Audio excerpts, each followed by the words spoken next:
বর্ষার শেষে অগাস্ট মাস। লোডশেডিং চলছে ৩ দিন ধরে। গলির মোড়ের ওই পুরনো দোতলা বাড়িটার দোতলার ঘরে আমি একা থাকি। বাবা মা গ্রামে গেছেন আর আমার পরীক্ষা বলে এখানেই থেকে গেছি। রাত 12টা বেজে 3। একটা কুকুরও ডাকছে না, শুধু টিউবওয়েলের ড্রিপ ড্রিপ শব্দ আর মাঝে মাঝে ছাদের টিনে বাদুরের ডানা ঝাপটানোর আওয়াজ। হঠাৎ মনে হলো কেউ আমার নাম ধরে ডাকল, খুব মৃদু, প্রায় ফিসফিস। কুণাল। আমার নাম তো কেউ এভাবে ডাকে না, বাড়িতে সবাই বলে রঞ্জু। আমি চমকে উঠে বসলাম। ঘর অন্ধকার, টর্চের আলো জ্বাললাম, কেউ নেই। আবার শুনলাম, এবার একটু জোরে, কিন্তু এখনো ফিসফিস। কুণাল, দরজা খোল। দরজা দরজা তো ভেতর থেকে বন্ধ, আর বাইরে থেকে কেউ ডাকলে তো টোকা পড়ার কথা, কিন্তু কোনো টোকা নেই, শুধু সেই গলা। আমি চুপ করে রইলাম, হার্টবিট কানে বাজছে।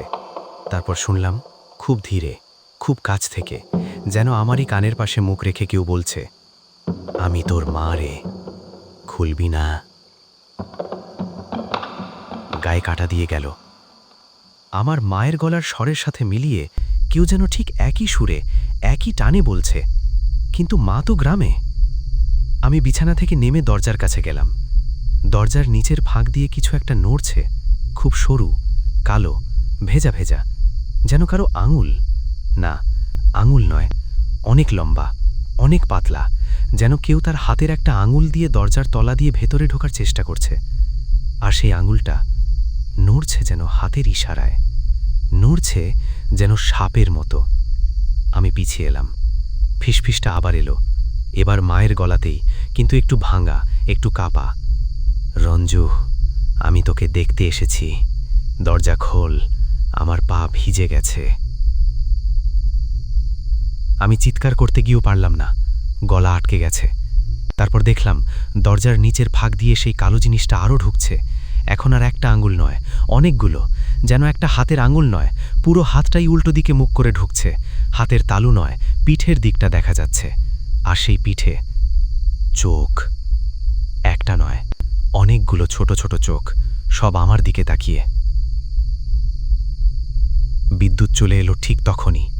আলো জ্বলে উঠতেই সব থেমে গেল। দরজার নিচে কিছু নেই, শুধু একটা ছোট্ট কালো ভেজা দাগ, যেন কেউ অনেকক্ষণ ধরে দাঁড়িয়েছিল। সকালে যখন ঘুম ভাঙল, দেখি দরজার হ্যান্ডেলে একটা ছোট্ট কাগজের টুকরো আটকে আছে। লেখা লাল কালিতে, কাঁপা হাতের লেখায়, আজ রাতে আবার আসব, তুই তো জানিস আমি কে। আমি জানি না, সত্যি জানি না, কিন্তু আমার মনে হয় যেই হোক, সে আমার নামটা খুব ভালো করে জানে। আর সে জানে আমি কখনো দরজা খুলব না, তাই সে দরজা খোলার জন্য অপেক্ষা করছে না, সে অন্য কোনো রাস্তা খুঁজছে। আর আমি প্রতি রাতে ভাবি, আজ রাতে কোন গলায় ডাকবে? তোমার কি মনে হয়, আমি আর কদিন এভাবে বাঁচতে পারবো?